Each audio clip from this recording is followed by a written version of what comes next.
Bismillahirrahmanirrahim. Assalamualaikum warahmatullahi wabarakatuh. Alhamdulillahilladzi ja'ala al-imanu bihi aslal usul wa ballagha man qama bihi ghayatal muna wal qubul.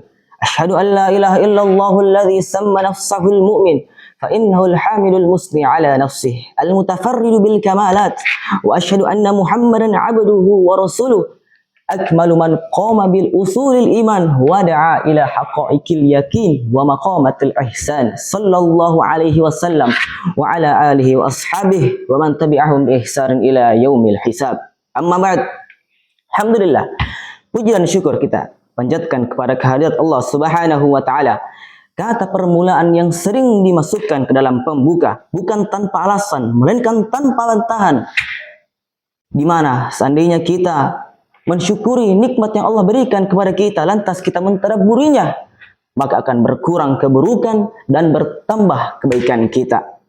Karena nikmat terbesar yang Allah berikan kepada kita, induk dari seluruh nikmat adalah nikmat iman, nikmat Islam. Sistem yang sempurna serta komprehensif yang Allah turunkan melalui lisan Rasulnya sallallahu alaihi wasallam.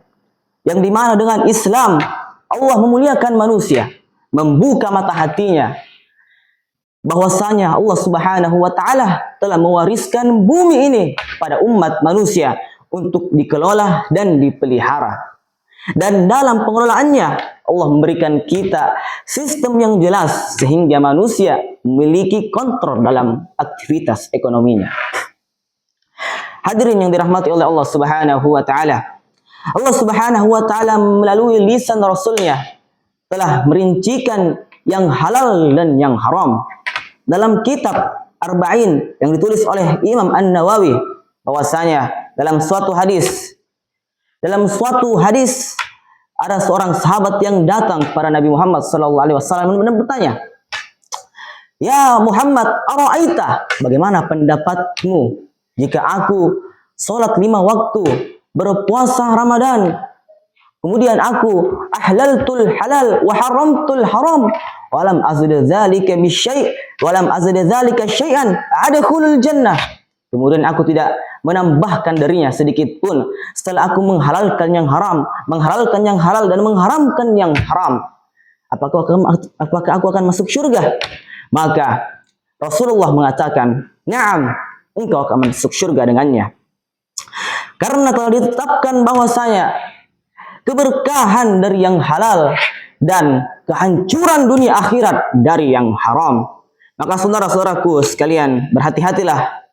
Walaupun kita dibebaskan untuk menjadi apapun untuk memenuhi kebutuhan ekonomi kita, entahkah itu menjadi PNS, wira swasta, tentara, polisi, bahkan pejabat sekalipun, akan tetapi permasalahannya bukan di situ. Yang menjadi masalah adalah proses dalam pembunuhan ekonomi, di mana harta yang didapatkan dari hasil yang haram termasuk riba, maka akan mempengaruhi buruknya jiwa, keturunan, makanan, bahkan diijabahnya doa itu sendiri. Sebagaimana sabda Rasulullah sallallahu alaihi wasallam, "Tsumma dzakara ar-rajul yatilus safar asy'ara akbar yamuddu yadayhi ila as-samai wa qala ya rabbi wa mat'amuhu haram wa mashrabuhu haram wa malbasuhu haram wa ghudhiya bil haram." Kemudian Rasulullah sallallahu alaihi wasallam menyebutkan seorang lelaki musafir yang dalam perjalanan yang panjang, rambutnya kusut, bajunya robek-robek. Kemudian ia mengangkat tangannya ke atas langit dan berkata, ya Rabbi, sedangkan makanannya haram, minumannya haram, wa malbasu haram, pakaiannya haram, dan ia dikenyangkan dari yang haram. Fa anna yustajabulah, maka bagaimana akan diterima doanya?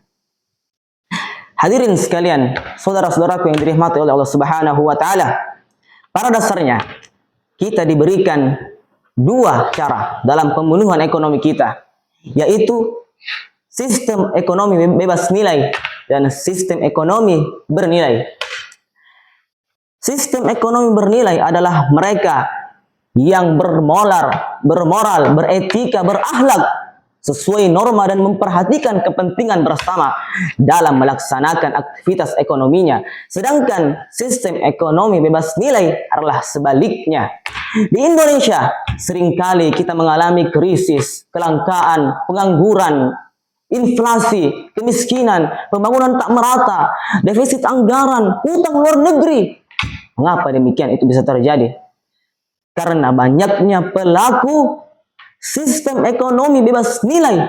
Transaksi-transaksi mereka selalu diiringi oleh riba, tadlis, ikhtikar, ba'i najashi, takrir, talaki rukban, jual beli ba'd lil hadir lil ba'd, riswah. Mereka menyampingkan nilai-nilai kejujuran, profesional, tanggung jawab dan keadilan. Semua ini objeknya dilarang, terlarang. Rukun dan syaratnya tak terpenuhi. Maka solusi dari ekonomi jahiliyah, siklus ekonomi jahiliyah yang menggiring kita kepada kehancuran, jawabannya tak lain dan tak bukan adalah agama Islam.